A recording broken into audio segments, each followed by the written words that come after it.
yet another episode of Realty Podcast. So let's share a little bit about what it is that we're going to be doing. And of course, today is we started late. These are live, so there's all kinds of technicalities behind things. But what are we going to share today in this episode, Eva? So this episode is going to be all about the funny stuff. I feel like that's really what people want to hear. The real estate fails. And if you're in the real estate yourself, we're going to talk about what not to do. And maybe you've already made these mistakes. Maybe this could help you avoid some mistakes. We also have a fun interest rate announcement because there's been a little bit of a change. Woo! Yeah. It's exciting. So let's talk about that. Okay, so take it over. Let's talk about what is it? What is it that is happening? Some kind of news happening in the real estate world today. Why don't you go ahead and share that, Eva? Yeah, so Bank of Canada went and met again, and they actually announced a decrease of 25 basis points. So the interest rate now it's at 2.75%. Can you believe it? In the 2% again. Yay! That's insane. Did you know that this is the 7th time in a row that they've actually decreased the rates? I don't know how low it would go. I mean, it's still got to go pretty low considering the thing we talked about last week, which was the tariffs, So this definitely is a step in the right direction. We've been having a lot of conversations with so many different home sellers, home buyers, and all of them need to move, right? Mm-hmm. And this is the biggest thing that pushes the economy, moves the money around. And for me, it's important. It's definitely a good step in the right direction. So 2.75. But how is that going to translate with obviously, a lot of people, again, we're gonna maybe just share it with everybody. Once the interest rate changes, what happens is for the most part, you will see it right away take effect in the those variable rates. But when it comes to the fixed rates, that's when things get a little interesting, right? Because how it's going to translate with those, and by the way, it takes a bit longer for it to translate into those, kind of like gas prices. The moment they say that gas prices are up, right away you see it at the gas station, but when it's prices are low, it's going to take them a while before it reflects there. So we're going to see that as well. But it's a good sign. I feel like buyers now feel a little bit more comfortable and confident because they're not worried about rates going up. Mm-hmm. If anything, it's hopefully going to go lower and more affordable. That's what I think. And so anyway, we'll see how that goes. But what do you think? Well, I think it's a great option for them to do it now, amidst all the uncertainty, so our market doesn't go into a deadlock that people are so scared. Mm-hmm. Also, it's going to help anybody that's coming up on renewals that maybe got an amazing rate, because now those amazing rates were about 5 years ago. Yeah. So maybe it'll give them some relief, and at the same time give people a chance. I mean, if you were sitting on the sidelines in 2019, 2020, 2021 and felt like I missed the boat, well, you didn't, because here it is again. Yeah, here's another boat for you is what it is, really. So, okay, so that's good. And then I would say the other thing is, how is it going to translate in the marketplace with buyers and sellers? That's going to be really interesting to see. I feel like they were kind of being very careful in terms of how much they reduced the rates by, because we are going into a very busy market, which is the spring market. So there's a lot of changes happening. Yeah, I do find it interesting now that you say that, because I feel like often they adjust the rate in the summer, because summer gets a little bit slower, and I just feel like they do it to shake it up. Yeah. But now on the precipice, if that's the right word, of spring. I don't know. I'm laying my granite hair. Like, seriously. Yeah. Yeah, but it's like, I feel like it was going to be busy anyways, despite the tariffs, just because of the need of home is so high. Yeah. But now we have like something else. So if you've been thinking about putting your house up, been waiting, I think now is time to get your stuff in order. Yeah, let's do it. So, okay, so last week we talked about a lot of tariffs, and I feel like with real estate there's always something, but like we left the fun part that we promised our viewers, our followers, that we're going to be talking about this week. We were going to go into a completely different topic, but then we're like, wait a minute, we better like talk about this particular topic, which is what we experience a lot in real estate. Funny things, awkward things. Can you think of something? And you know what? People tend to really, really want to hear about these situations, whether it's like buyers, sellers, just like agents or people that are thinking of getting into real estate. They want to know, what is this all about? So without further ado, why don't you go ahead and share some of those, Eva? Yeah. Well, like, I'll just, like, lay some land for people, because a lot of us, like, viewers, they've never been a realtor. They don't know what it's about. They've seen Selling Sunset, and I feel like it doesn't really give what actually occurs.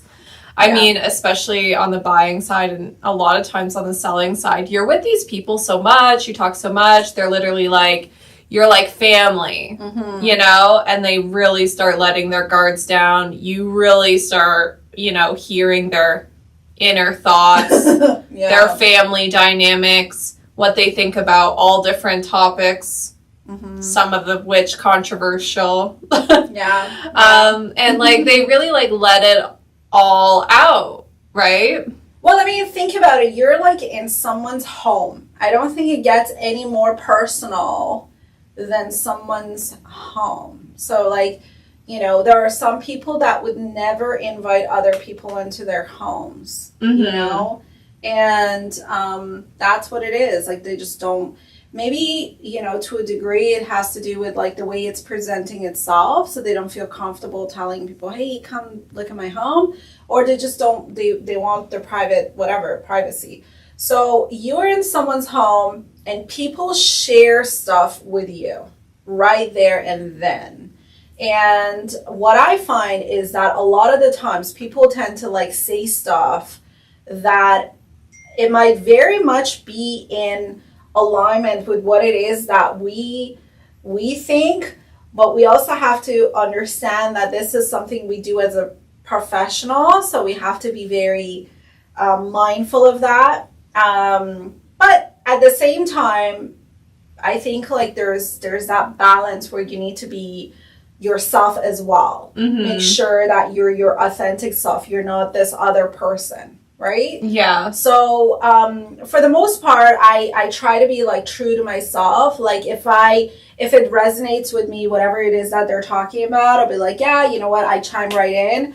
But if it's like really against what it is that I think, then what I do in those cases, I try to take it as an opportunity to learn about why is it that this person feels this way. That's for me. But anyway, so let's talk about some of those awkward moments, because that's where the fun really happens, in my opinion. So like, can you think of a situation, or maybe just like homes, like you went into a home and you saw something that was a little, let's call it, I don't know, different than what you would see, you know what I mean? So I did go into a home which was like an older, like from the pictures you could see like, oh, it's kind of like an older person. I got in there and it's very smoky. It was like, you know, sometimes you could tell like older people that grew up in a time where you smoked everywhere, which like, I think it only changed in Ottawa in like the year 2000. So this home was like caked in smoke. I feel like everything was pink. Everything was velvet. and there was a chandelier on every single outlet that could possibly have a chandelier. And we're going through it, and I'm like just trying to keep my thoughts to myself. Like, I'm almost like, oh my God, isn't this hideous? You know what I mean? Like, I thought it was like an immediate no. Okay, so you were out there with buyers. Oh, yeah, this was not our listing, to clarify. Okay, because I'm like trying to, yeah. Okay, and sometimes I do take on the idea, like, I am a realtor, like, I'm here to judge. Like almost. You know, I'm here to figure out if this is a good house for you to buy or not. So I'm a little, like, judgy sometimes. Well, let me just clarify that. The reason why, like, it's not like we're judging the home sellers. It's like we're judging like the house. Yeah, we're evaluating the house if it fits based on what it is that the buyer has told us that they're looking for. Yeah, right? So exactly. I think that's what it is that we're trying to do. Yeah, okay. Exactly. And nobody during the buyer calls is like, I would prefer a smoky, old, you know, there was carpet everywhere. Anyways, I thought there was enough chandeliers in this home until I opened the garage and there was a chandelier in there too. I was like, you really love a chandelier in the garage. Yes. That's crazy. It was a chandelier in the garage where usually there's an auto garage door opener. Yeah. There was a chandelier, and it was funny. There was also like 2 chairs right by the garage door, and it reeked like cigarettes. And I just could imagine that these people, they like open their garage door, they just sit in these chairs all day and smoke. But like, what were these, like, chandeliers, like crystal chandeliers? Because I'd imagine like long and crystal and glam and Great Gatsby. What? Chandeliers in a not so grand house. I'll say that. Yeah, but was it like all dirty? Like the crystals were dirty, I'd imagine. Yeah, dirty and dusty. They're high maintenance. Okay. For sure. Interesting.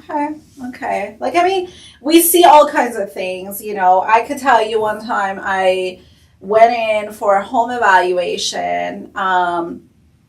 What the heck? I'll just say the area, and if this person sees it, it's been a while, so I don't know. She's for sure moved, but or maybe not. But anyways, you know, the area that I used to go at a lot, which was Alta Vista. So I saw a home in Alta Vista, a beautiful home, and the owner had painted not just the walls, but the ceiling as well. So every ceiling had the same color as the walls, and I was like, I was just like looking up and thinking to myself, like, you know, this was at the beginning of my career. So I was looking up and I was thinking, like, there's something different about this home.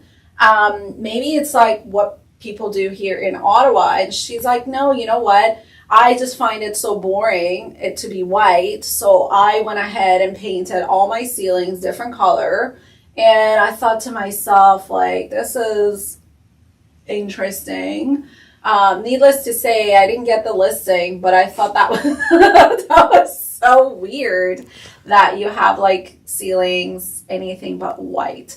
But you know, ceilings make a difference. When they're like dark, it's like, it makes the space smaller. There's a reason why it's white. And with that, I want to say there's a reason why sellers should control themselves to the level in which they customize their home to their own taste. Don't you agree? Well, like, part of me agrees, but like part of me wholeheartedly disagrees. Because I'm Seriously? Like, if this is your house, you're the king of the castle. Like, do whatever you want. It's to be enjoyed. It's to be consumed. Like, I guess it really depends on how you look at the home. If it's primarily an investment, that's one thing. If it's primarily like you're buying this house so nobody could tell you what to do, which is some people's mindset. They're like, especially I find people that really want a detached home. Like, they really want a detached home. They really want land. And it's just like, I don't want anybody to tell me what to do. Yeah. And but like sometimes they get crazy. What I'm trying to say is that, you know, sometimes you go inside a home and, you know, they've chosen different, they may have bought it from the builder themselves, and they have like fully like customized every single bathroom cabinet is like a different color. Well, every single, like, you know, yeah, you know what I mean? It's I know. Like a little, like, for the purpose of sale, it's not great. Like, fully customize everything. Like, I've seen online people paint, you know, the ceilings black. Yeah. And I know it's a big thing, like, for a while, painting one wall black, which I think, like, could look good. But if you ever want to get rid of that, like, oh my God. Good luck. Yeah, I recently walked into, actually, it's my rental property. So we were like thinking, okay, are we going to just sell it, you know, because to keep it, we end up spending more money to keep it. So what happened was we were like, I went in to do a home evaluation and I couldn't recognize the house because one of the walls, the longest wall, was painted black. And I thought to myself, I mean, it looked really nice. Like the tenant is an artist, and it looked like a completely different home. But I thought to myself, like, dude, you better like paint it back to what it was supposed to be initially. Because if you know me and you know me, I am anything but like dark colors. Yeah. I do not like dark colors. I'm all about light colors. My home furniture, they're all like white, which is crazy because a lot of people, like, you know, I've got kids, but I always go with light color because I find it to be more, I don't know, it's like easier to work with light color. My kitchen's light. My everything is just, I try to stick to white. Like towels are all white, even though they don't stay white because my husband does the laundry and he mixes all the different colors. That's a whole different thing. I know in my house growing up, it's like, these are the white towels, so it's just like, you don't actually use them. That's the rule. It's like, you need to know what towels you actually use and which ones you don't actually use. Yeah, this is just for decorations. But like, no, I always grew up with like white linen and towels and things like that. But yeah, it's just like, you know, so dark paint colors tend to make the space much, much smaller.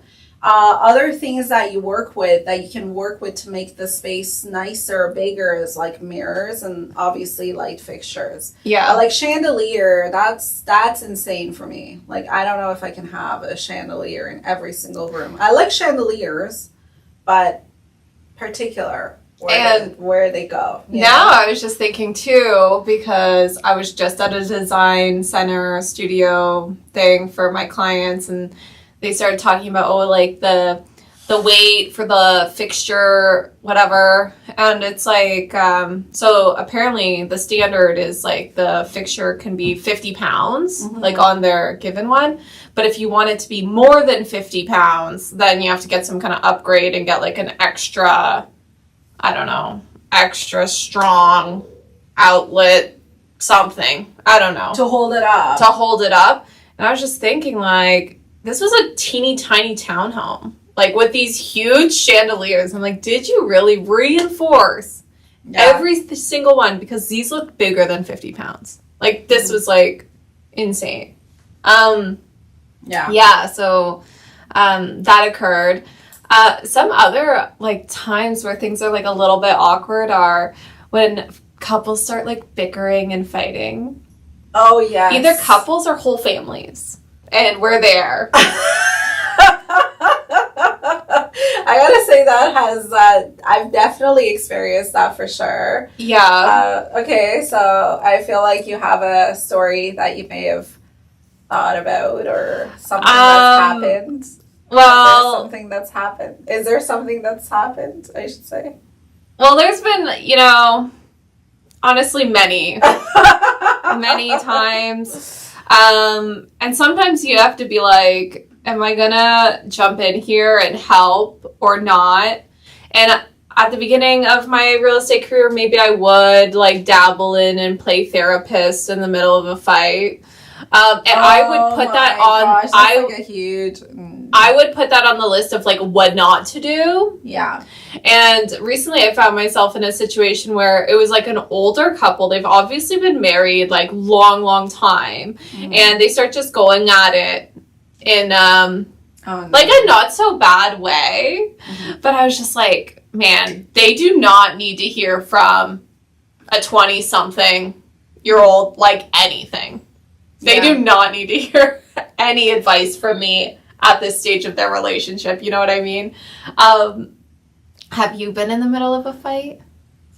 Many times, you know, people would be like, one person would want something and the other person wanted something else. And then they just like look at you to like to be like the judge. Yeah. And say like, okay, this person's like whatever viewpoints got merit and this person doesn't. I tend to like, if I'm ever asked to like jump in that situation where they're like kind of arguing about the house is very important. If it's about the house and, you know, they're kind of looking at me like, Anna, like, don't you see like why we need, let's say, this versus that, then I'd be like, okay, I always go back to like the valuation of the home and like, you know, whether or not it is going to be beneficial for your family to make it more comfortable for your family based on what you said. So that's my go-to. But when it's like really, really awkward where they're fighting about anything but the house, I just like, I just look down and I just look away. And sometimes I just say, guys, like, I feel really uncomfortable being part of this conversation right here. And they're like, oh, sorry. Because they don't realize that they're in a, like, we're there. We're like so in there with them that they almost feel like we're like their family, which is totally honestly fine. That's what we want them to feel. But it's, you know, it's just like those kind of situations. And I think we've all been there, but just like, yeah, I try to stay away from it unless I'm pulled in or dragged in. I find like the worst is when, you know, couples are fighting. They're like, oh, I like house one. Oh, no, I like house two. Yeah. And it's like, then one of them goes, well, house one would appreciate better, right, Eva? And you're like, well, they're both really nice. Yeah. You know? And you're like, well, like, just go with whatever one you love. Like, it's up to you guys. Yeah, you're buying. Yeah, so I mean, like, I've had situations like that. I've had, as you know, like, we work with people that are going through divorces, and those are like, for sure, they're in completely different, they're on different separate pages. Mm-hmm. I always say, like, at the end of the day, the most important thing is make sure that you guys understand that yes, you are ending this union or what have you, but at the same time, we all have the same goal in mind. Yeah. Right? Like, the finish line is the same. And the finish line, if you're a home seller and you both have to sell, like one person can't buy the other one out, what happens is if you're at that finish line, like if we want that finish line, we want to get the most amount of money. So we have got to work maybe one last time together. You know what I mean? To get this done. And I find it kind of awkward at times when it's like a divorce because they tend to want to sit so far away from each other. Sometimes they don't want to be in the same room. Maybe one person will be sitting together at the dinner table or like breakfast table while the other one is on the couch pretending like they're not listening, but they're very much listening.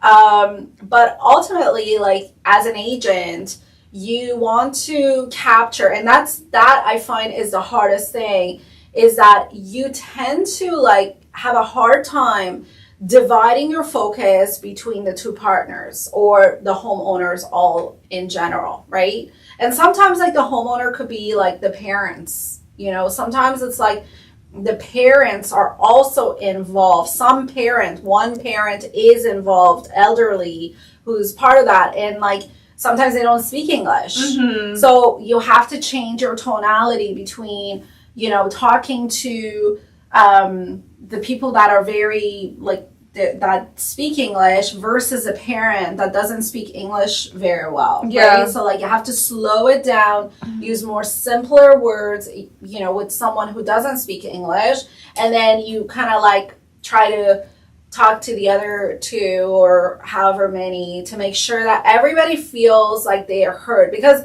the biggest thing, I'll tell you, before I was an agent, and I've dealt with commercial agents in particular, obviously, like for commercial spaces of ours, they tend to disregard me as the female in this conversation. Meanwhile, like I actually have the most say. And it's like, they're like just like not looking, or like the way they shake hands with a female.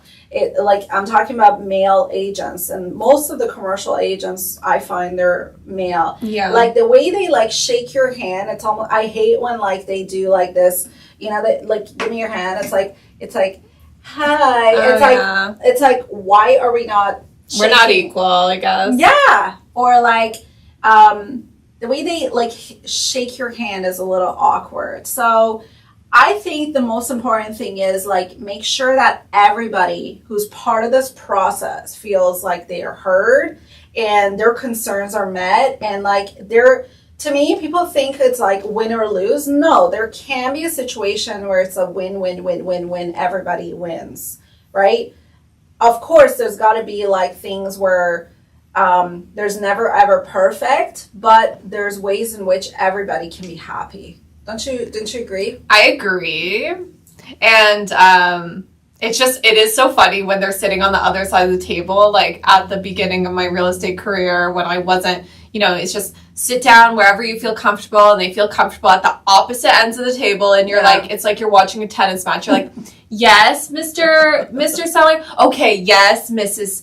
Oh, what? And like you can't get a grip on it. But it's not just the divorced couples, it's the couples that are still together too. They try to show you for a loop. Oh, I really like it, but my husband, he's the picky one. He's the picky one. The bad cup, good cup. Yeah. Oh, I like it, but my wife, oh my God, my wife, she doesn't like it. And you're like, I can't get a grip on who it actually is. But you know what? I think that the reason why people tend to do that is because, there are a lot of people in many different professions, but realtors in particular, where they're just like there and very transactional. They're just like, I want to get this done. We're here. Let's go. Without sitting down and trying to get an understanding of what it is that they're actually wanting to achieve, And so they do that whole good cop, bad cop as a way to, I think, protect themselves, put this shield around them. To relieve the pressure. Yeah, exactly. So with that, it's like, I don't mind, I'm like right there with them. I think as you experience having many different conversations with many buyers and sellers, you find ways in which to break through that barrier and, be genuinely interested in solving their issues. And people see through that. And to me, that's the most valuable. I find especially after COVID, I find that people tend to just be all about okay, I just want what are you, even though I'm here to service you as an agent, but it's what are you as a home seller or home buyer gonna do for me to make this an easier job for me? You know what I mean? Rather than what it used to be, which is I'm an agent, I'm here to help you, the buyer and seller, throughout this process, make it easier for you, right? Don't you agree? That's the problem. Well, yeah. Everybody's on the what's in it for me. Yeah. And that to me right there is where the problem is. But anyway, speaking of awkward moments, I'll tell you something about me.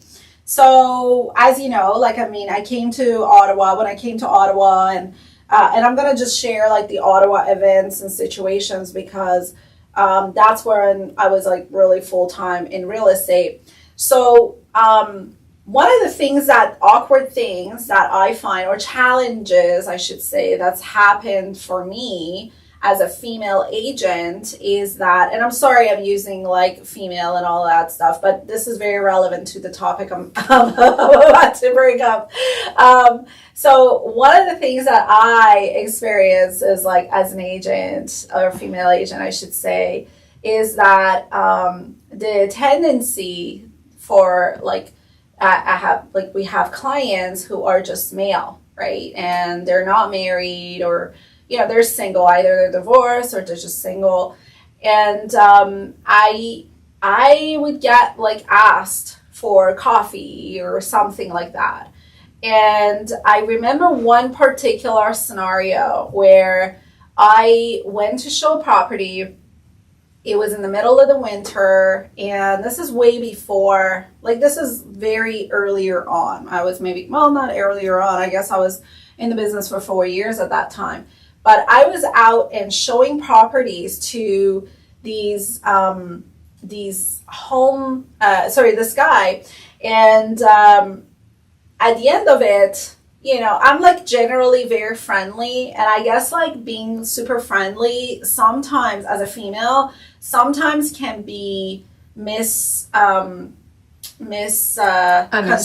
or misunderstood as like, oh, she kind of likes me, or she wants to spend time with me, or what have you. I don't know what that mentality is. But it's like, so I then got a message like, hi, yeah, it was so nice to see you. Hey, I was wondering, do you want to grab a coffee afterwards? You seemed like such a nice, like so fun to hang out with. And I remember sitting there and I was like, oh my gosh, like if I say to this guy that no, I could react, like you don't know how to react, right? That's the whole thing. It's like, do I say like, how rude? Like what? Like, I'm a professional. Or do you just say like, sorry, like I am married, like no, never talk to me again. Like, how dare you? What a freak you are. Or what do you do? So my thing was, but then if you say that, so you lost your thought is like, especially like my traditional way of real estate, I was like, oh my gosh, I'm just not going to have a client. Yeah, you're losing money, and it's like at that time, lose. You may have been desperate for it. Yeah. And by the way, I was thinking to myself, like, why did this guy think that I'm available? It was during winter. I was wearing gloves the whole time because I don't anymore. That's why like my hands are extremely dry during winter. But it's like, yeah, so he thought that I guess I was single. And so I was like thinking to myself, how do I deal with this situation? So I went to a office manager and I said, this is a situation. This is what do I do in this scenario? Like, great client. I know I can help him. Like, what would I do? And I went to like a male office manager. And he's like, yeah, it's so easy. Just say, you know what? Thank you so much. I really appreciate the compliment. I'd love to help you with the home, but just to let you know, I am married. And not only am I married, I've got 3 kids, happily married. And I think like you were saying it earlier, right? And the kids really solidify it. Like, not only am I married, I have 3 kids, and I feel like everybody goes, oh my God, really? I never would have thought that, because you look package. So young. Like, you look young. Yeah, thank you. So I mean, like, if I look young now, this was like a while ago. So it was so I wrote that literally, and then I said, but I still love to like help you, in this process. And it's like, oh, I am so sorry, no problem. turns to be like a really good client of ours and like did multiple transactions with. But I did have a client a while back who was who knew I was married and still was like very, hey, why don't we go do this, do that, la la la la. There is a line where you're like, okay, like I can't come do home evaluations at this time, or like look at properties like I know you're not interested in. Like I can't do a home evaluation when you never intend to sell and you just want me to come sit with you. And honestly, I think like it's not just men. I think sometimes it's like, there are seniors too out there that have no intention of selling, but they love to like just hang out with someone, to have someone be around. They love to chit chat. Yeah. Yeah. I haven't really been hit on by clients, which like I'm not available. So do not start now. But I have, now that I think about it, been hit on by other agents. Yeah. Yeah, that's true. I remember that. Oh my gosh, yeah. Yeah, and like sometimes it's like you are inquiring about a property and then they start talking about other stuff and I'm like, sheesh. I hope this isn't going to be weird when I submit an offer. Yeah. You know what I mean? Yeah. I mean, yeah, because like this is a work environment and at the end of the day, like I intend to be here for a long time.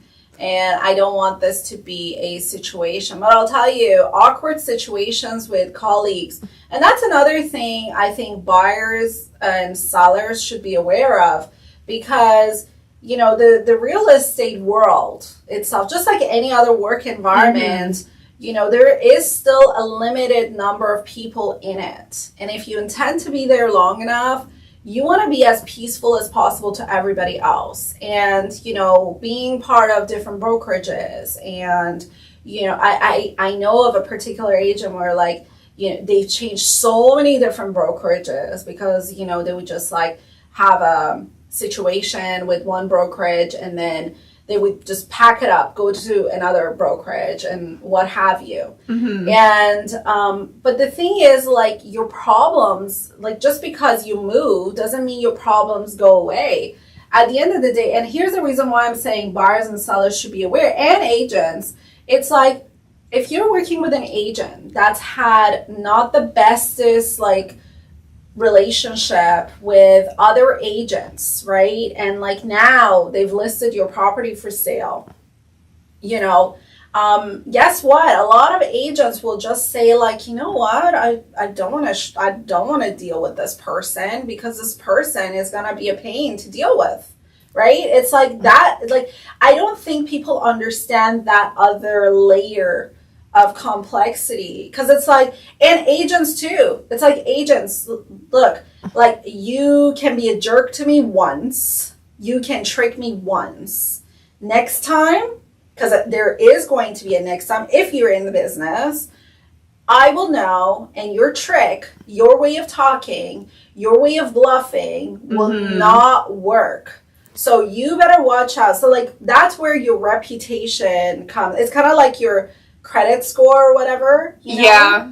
It's true. And like we discussed before, right? Like the top, let's say 20% is 80% of the transactions. Yes. So even though there's 4,000 agents in Ottawa, chances of you running into the same one again are pretty high. Yeah.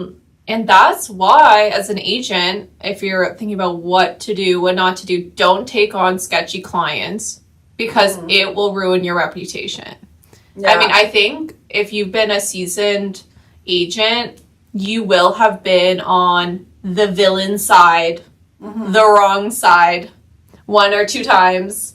You know what I mean? Because you take on a client and you didn't do anything wrong as an agent, but the client, you can advise them all you want, but ultimately they govern themselves. Yeah. And sometimes they're not truthfully honest with you. Yeah. Yeah. Yeah.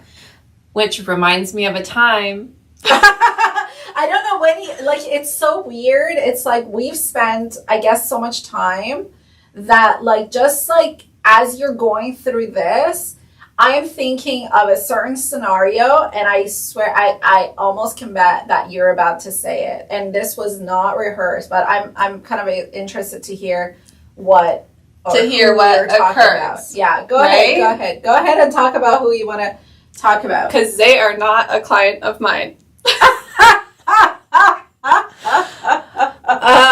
Okay. Spill the beans. So there was a potential seller. Yeah. That I swear. Yes. Like he is the one I was thinking about. I swear. Okay, go for it. So there was a potential seller that he swore up and down that we were the ones for him. And I swear that's the first red flag. When you're an agent and you're at a listing and they say, I would never ever go with anybody else, they are going to scam you. Yeah.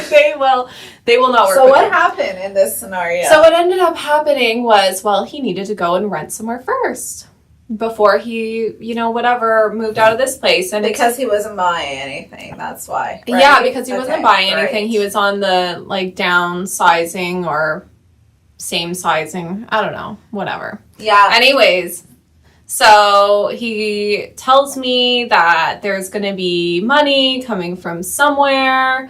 This is getting really specific. So if they see, they'll know. I think that's them. I mean, at the end of the day, we're not sharing any names, and we're just sharing a story, so I think we're fine. And this is my life. So. Yeah. and in a way, we're sharing it in a way for people to potentially other agents that are newer to see, to recognize a pattern if you come across somebody like it or that particular person. So, anyways, go ahead. You're fine. So he said that he had to rent somewhere else, and he swore up and down that he was going to sell his place with me or us in particular. And for whatever reason, he said that he won't sign the listing until he gets a rental because it just doesn't make sense because he's not going to sell if he doesn't find anything. Mm-hmm. And we did find something, and he said, oh, it's all good. Yeah, yes. I have money coming in from somewhere. So the only problem is I don't have the deposit right now for the rental. First and last month. And then he starts really upping the ante. I really want this place. It's the only place that will work for me. I really want it, Eva. Anything we could do to make it happen. You know what I mean? And I was like, I'll work my magic for you. You know what I mean? I'll try. And I'll just say, we don't have the deposit right now. It's really honest. There's going to be money coming in. It's just a little bit later. So I say that we're going to have the deposit in a month. Mm-hmm. But because at the end of the day, again, this is a little maybe side note if an agent is watching out there. We're here to make it happen. But also to communicate the client's wishes. Don't try to make it oh, how dare they, la la la la la, or make, try to make it be some kind of a contest there. It's really, really, this is what the client told me. I'm just sharing it with you on the other side, Mr. and Mrs. Agent, seller's agent, or whatever, landlord's agent. And this is what's happening. So I don't think he did anything. Yeah, go ahead. No, I know. This is very interesting. And the thing is that I didn't work blindly either. I saw the money in the other account that's not here in Canada, and it was all legit. I mean, to me, that right there is bit of a red flag when the money is not in Canada, because my situation with this other gentleman where I went to his home and he's oh, you know what, I have this lady who wants to give $10 million from some African account. Anyways, continue. Yes, we have heard this before, but it didn't seem like that to me, because it wasn't like these other scams where they say, I just need a bank account to receive the money in Canada. But don't you think the fact that this person was like sharing their account with you, like who opens up their bank account to say, oh, I don't know, can you look at the number, it makes sense. They didn't know how to like do any online anything. Okay. So what is it that you actually saw? You saw like a statement, paper statement? Like their account was open. Like I could scroll around and like click stuff. Okay, but it was an online out of Canada account. Yes. Like an international account. Okay. Yes, anyways. but also I don't know what those are supposed to look like. So maybe they built a website for it. I don't know. But I helped him like, you know, do the screenshots and like make sure that, you know, the other side can see what's going on, because it's ultimately up to the other side to do their due diligence and see if like what we're providing, you know, makes sense for them. Yeah. Anyways, month comes. Guess what? Surprise, there's no money. Which it wouldn't be a story if there was, right? So there's no money. And I'm asking him like, you know, should we do an extension? Eva, come to my house, blah, blah, blah. I go there. There's a check for me. He says, just lend me the money for 2 weeks. And I will give you $2,000 more for your time. Right? Yeah. And I was so shocked. Like, I didn't even think that was... Wait. So, he told you that he is going to give you another $2,000. Like, he wrote you a check for $2,000. He wrote me a check for first, last, plus $2,000. That's in insane. My name. That is crazy. And he says, here, take this. And I said... Like a check. A check. And I said, you know, it's nothing against you. It's just really not... It's not in my nature. Like, I cannot do this for you. I don't lend money. Like, at all. Mm-hmm. So, yeah, that was the first I was like, oh... MG. Yeah. But I remember this particular thing because then he's like, he also like told you, maybe Anna will be willing to do that.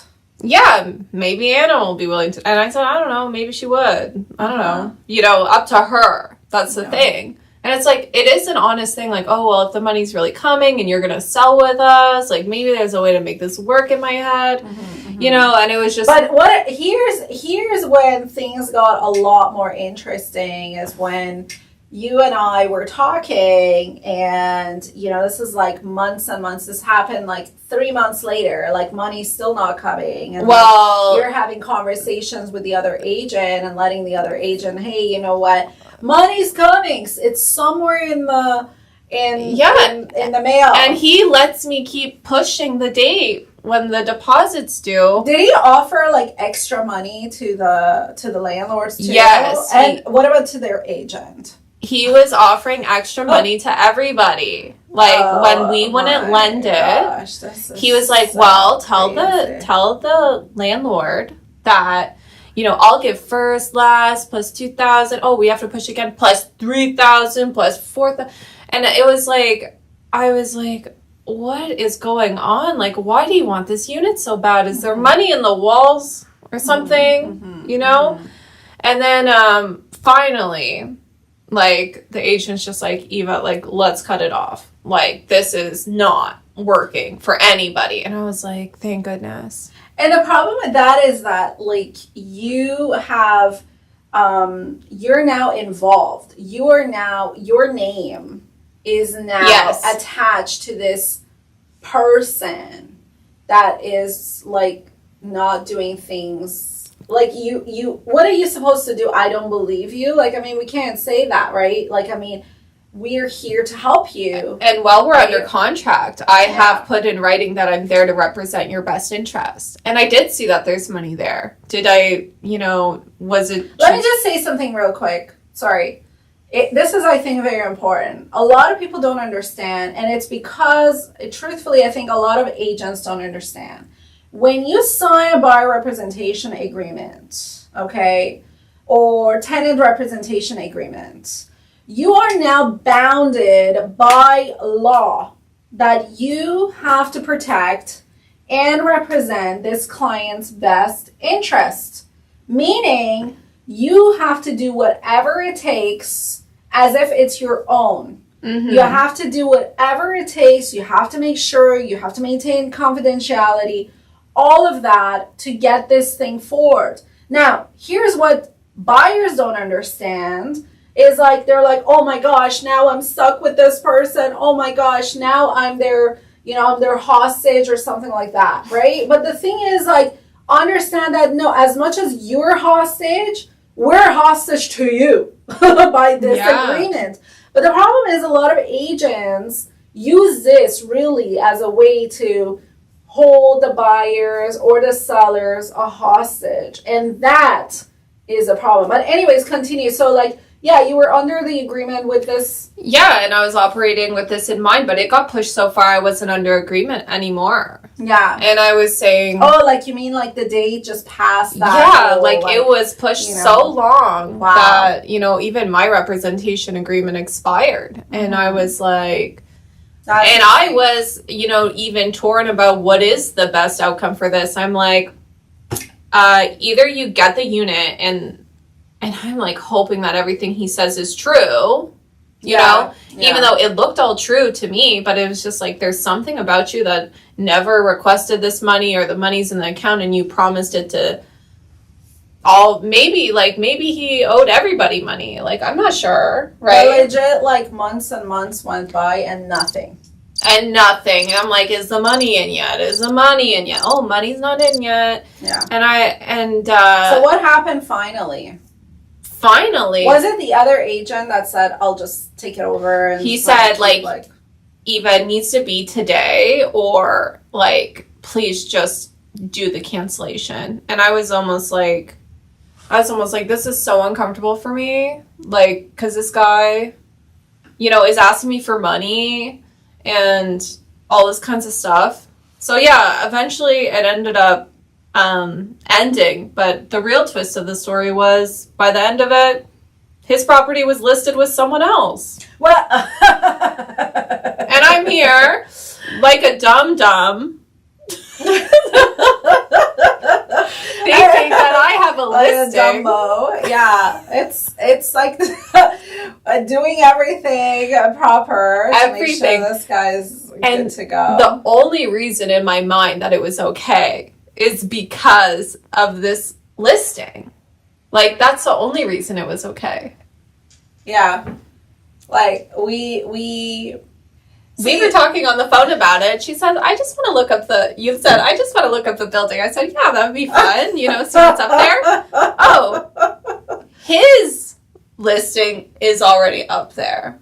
Well, it's like, I think, what happened? We were kind of talking and you're like, yeah, this is happening. I just want to make sure, like, I like the money's still not there, Anna. And I said, okay. And I was thinking, let's see, like, what can his property really sell for right now? Because it was like so long ago. Mm-hmm. And then when we went back to look at it, we're like, I was like, wait a minute, what is the address? And I put in the address. And lo and behold, I see something very similar to it. And of course, we see the name of the seller. It was like kind of like a double take, I'm like, whoa, wait, what? And I was like, I can't believe that this guy went ahead and just like listed. And here you are trying to doing the most. Yeah, but the funny part is that the way it was listed and presented to the marketplace, like, we knew right off the bat that ain't gonna move at all. Yeah. That ain't gonna move. And of course, it end up not moving, taken out of the marketplace, and who knows whatever happened after that. Yeah. And I think that what people don't realize when you're an agent, right? Like, if you go in there and you're honest and you tell people exactly what price is really likely for them and what the list price should be and what they need to do to get their home sold, and you say, you got to paint this, you got to move this, da da da da. And every time the seller's like, well, I'm actually done with this house. I don't want to do anything at all. And then another agent comes in and says, I could get you $1 million. You don't have to do anything. You're like, you know what? I'm going to kick that agent to the curb that said I need to paint everything. Mm-hmm. Obviously, it's fine the way it is.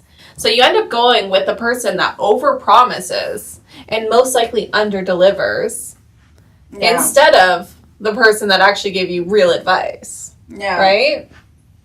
Yeah. And unfortunately, I mean, that's the case. But I mean, we can talk about so many different cases. Just this happened in not too long ago. Not too long ago. And I do look at it because a big part of me wanted to give him the money. Like a huge part of me. And I was like, you know what, Eva, like, you're the only one getting in the way of this, in this transaction. Yeah. And I think it was the universe testing me. Like, are you actually good? You know what I mean? Like, do you have boundaries? Because in this business, you have to have boundaries. Like, whether it be how long you're going to let people take your time, what you're going to do to make a deal happen, how low will you go in terms of everything? Honestly, that's hit a chord inside of me, what you said about boundaries and like people taking your time. I think the biggest thing for me is when people have wasted my time, like whether it be clients, other agents, situations, or just like not even clients, prospects, literally like just telling, oh yeah, I'm looking to sell in 2 months and 4 months, and keep pushing the goalposts farther and farther. But like have no real intention. Or it could be even like brokerages, like how many brokerages tell you, yeah, I'm going to help you do this, I'm going to help you do that. Oh, don't do this, don't do that. Don't go get this done, or don't talk to that person. So many times, I'm going to tell you, like the very people that I thought were there to protect me, whether it was like, a friend I made at the brokerage, whether it was like another agent or my so-called manager or broker of record, I turn around, I'd go and talk to them and be like, hey, what do you think of this situation or that situation? Because you think you're not experienced, right? Let me talk to somebody who's experienced. And the problem is a lot of people tend to just hide the truth from you, even though they know that this is the best situation for you. They just don't advise you correctly to give them, because there's no gain for you to be successful. Because if you are successful, then they're going to end up not be able to benefit from you anymore. It's always good to keep you lower in their level than have you rise to the next level, which is the stupidest mentality. That's what's happened, unfortunately, ever since COVID. Everybody's all about what's for me, I want for me. And it's become harder and harder to get the real message across. And I think that, how would I go about it? If somebody's in that situation and they're like, is this really for real? Because you can be skeptic all day long because of these situations. You can either allow it to it taint you for the rest of your career, or you can allow it to be something where you're like, you know what, this was an experience. I'm not going to serve the previous person's bill to the new person. This new person has got their own mindset, their own way of thinking, their own way of being. Let's give them a chance. And I think, like, you know, don't listen to anyone. Have that experience yourself. Unfortunately, the world we live in right now, make sure you get that experience firsthand. If that person is not willing to lift the curtain, keep everything transparent, then more than likely is that they're not giving you the right advice. You know, go with the people that are going to give you the right advice. And, you know, and that person really, really is you. I remember, like, when I was younger, and like just starting out relationships, and I was like, yeah, you know, mom, this guy or that guy, blah, blah, blah, blah, blah. Well, before my mom, I was talking to friends, right? Every girl's got 2 girlfriends, talking to my girlfriends, and somehow they were, oh yeah, he's this, he's that, da, da, da, da, da.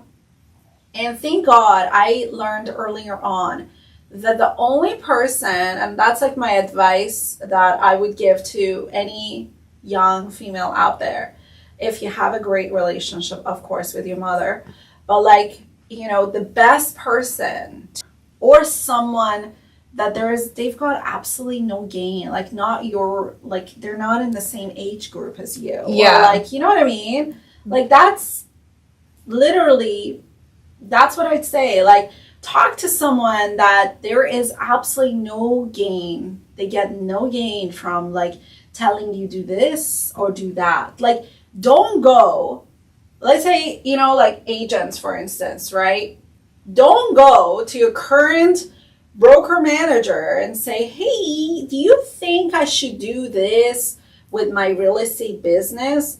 Because your broker manager, for the most part, this is my own experience of over 10 years in different brokerage settings, they would be like, they would never tell you what you should really do to increase like your business, because maybe they really truly don't know. Like, they actually don't know, because if they're successful, they wouldn't be like a manager sitting there. You know what I mean? Well, it depends. But yeah. Well, depends. You're for right. The most you're part. Right. For the most part.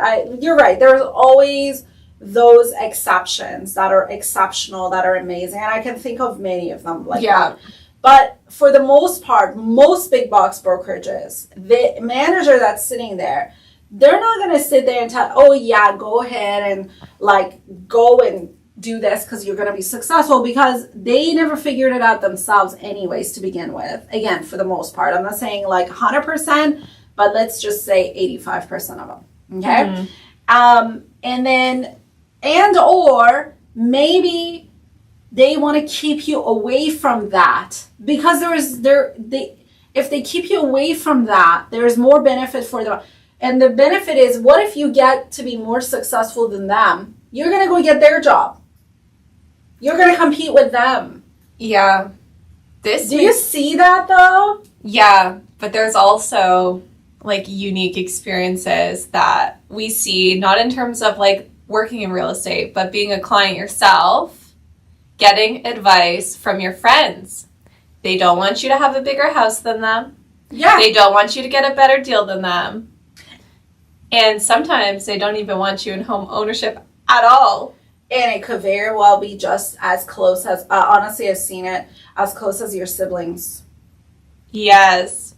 As close as your siblings. And that's, I mean, I don't know what it is. It's kind of like, I guess, human nature. Like, as long as you're like the same as me, okay, that's fair. But if you are a little bit more than me, now, oh, no, we're not good. We've got problems. Why can you make it there and I can't? Because we've seen deals fall apart because of siblings trying to help and then suddenly pull help. Mm-hmm. Or family members helping and then pull help. You've seen many. I've seen many. Like, we've seen that. Yes. You know? Or getting in their mind with a bad advice, being like, oh, don't buy this house, you're overpaying.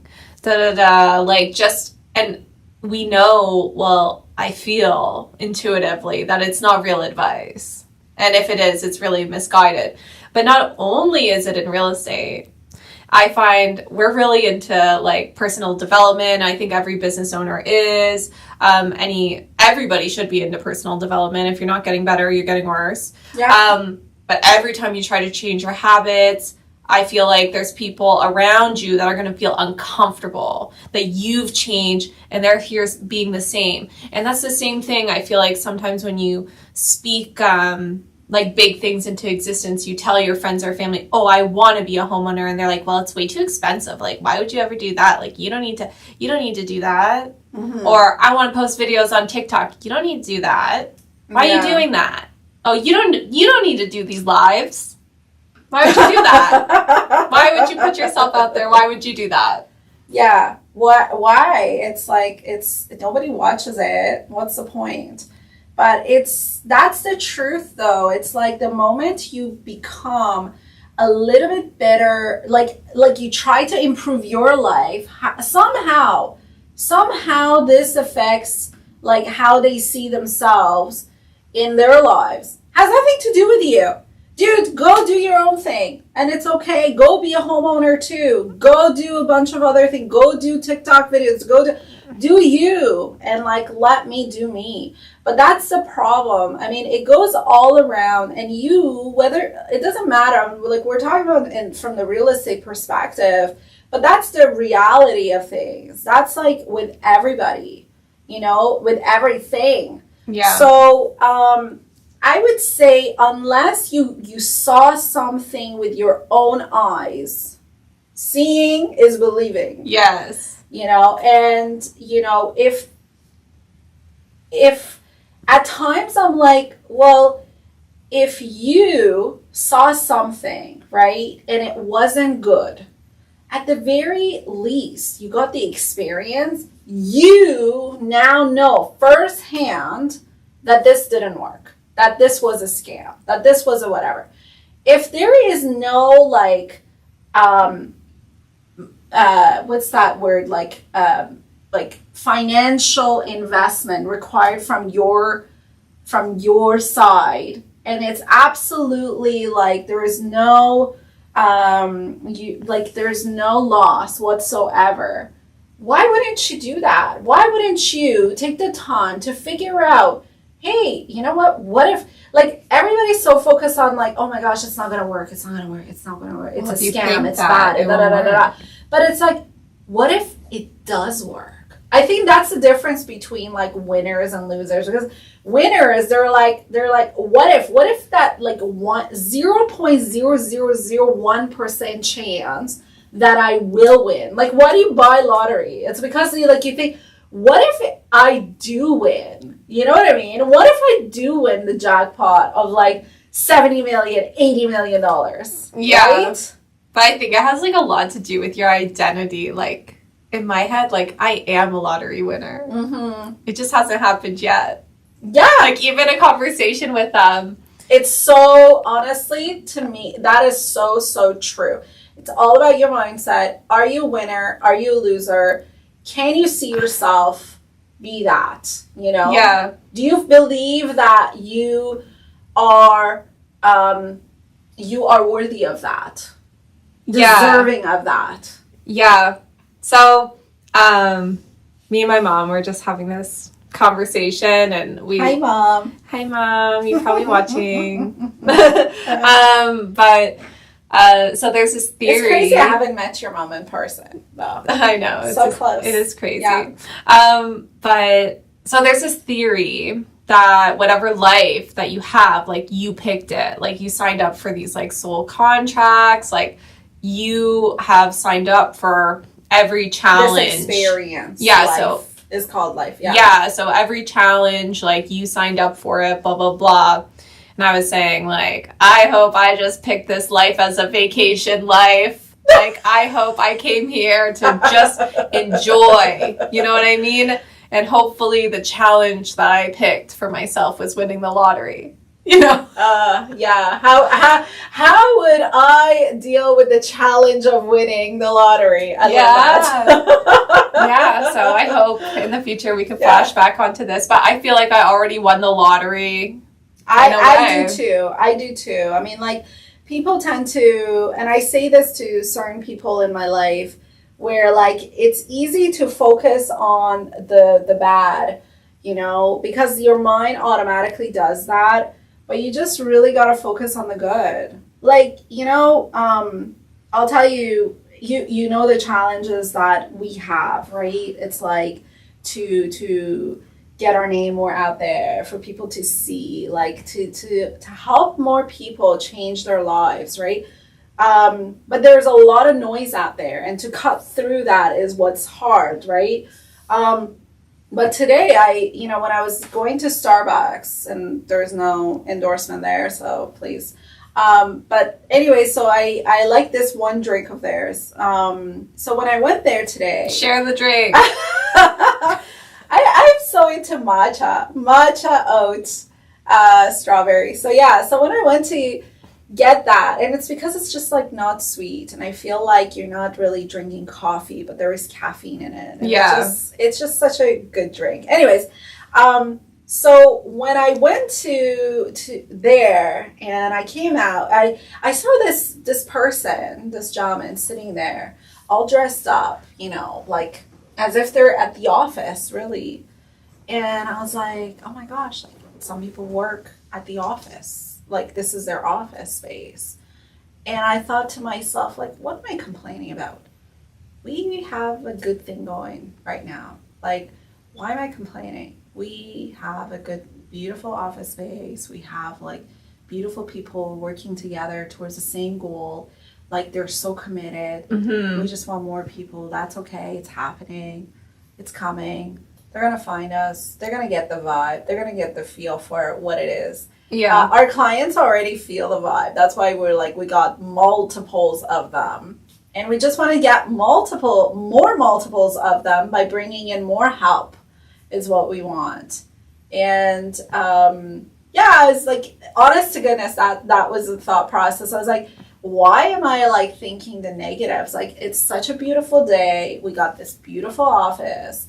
And, this person, imagine they dress up every morning going to the office, but they're actually going to like Starbucks. And it's like, oh. That's a winning mindset, though. That is a winning mindset. I do feel like when you're dressed up, like, even at my, like, because we work from home sometimes, you know what I mean? And it's like either I could be business somewhat on top and sweatpants on the bottom, really, for a Zoom meeting. But when I am, I just feel so, like, ugh, It's better to just fully get ready every single day, do your routine, feel good, feel fresh. And we were talking about it the other day, just like sometimes you get burnt out and you're like, oh, I just want to lay around all day. I just find when you do that, you actually feel worse than if you were to get up and do what you're supposed to do. And sometimes when you're burnt out, you're like, oh, I want to cut corners. I just don't want to work today. I deserve it, blah, blah, blah. For me, it's like my mind is like, no, like I cannot rest if I know there's people waiting to hear from me. Yeah. It's like, just get to work and you'll feel better when you get good results. Yeah. Oh, it's so true. It gives you like good energy. But you're right, like dressing up to go to work. Like I remember I didn't even have an office when I started as a real estate agent. I didn't have a space in the office. It was just like I was using the office phone and just pretending to be like there, like this is my office. But reality of it was I didn't have.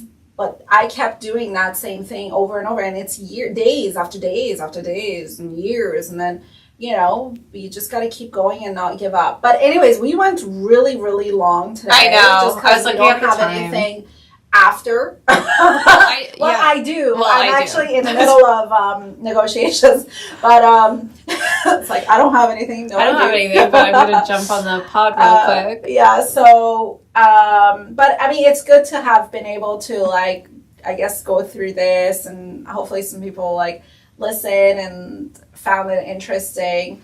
And make sure you subscribe, you follow, you comment, let us know, like, did you find this interesting? Is this, like, insightful to you guys?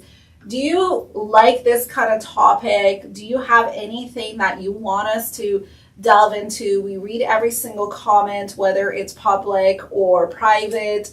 You can find us on Instagram. You can DM us on Instagram. Let us know if you enjoyed this topic. And we love to bring you guys more value. So make sure you subscribe, hit that red button. Make sure that you join us around this time. I say around this time because this is live. 1 p.m.-ish. Approximately. 1:30, 1:45. Yeah. Something. Yeah. Around this time.